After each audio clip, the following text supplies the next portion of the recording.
આકાશમાં બધા જ તારા એક સાથે ચમકે ને ત્યારે આકાશ બહુ સુંદર ને ભવ્ય લાગે, પણ કોઈ એક તારો ગમે એટલો તેજસ્વી હોય પણ ક્યારેય આકાશની શોભા ન વધારી શકે.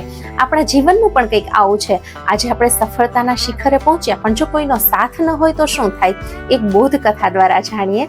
ઋષિના આશ્રમમાં એક શિષ્યને એની સફળતાનું બહુ અભિમાન આવી ગયું, એટલે ગુરુએ પોતાના આ અહંકારી શિષ્યને સમજાવવા માટે સળગતી સગડીમાંથી એક ધગધગતો લાલ ચોળ કોલસો બહાર કાઢી અને જમીન પર મૂકવાનું કીધું.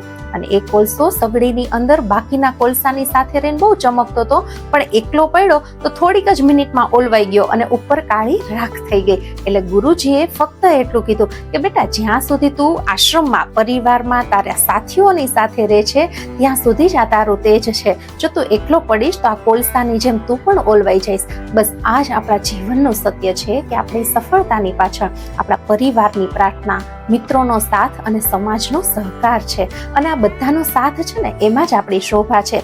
જે દિવસે આ પરિવાર, મિત્રો, કુટુંબ, સમાજનો સંગાત છૂટશે એ દિવસે ગમે એટલા તેજસ્વી હોવા છતાં પણ આપણે શૂન્ય થઈ જશું.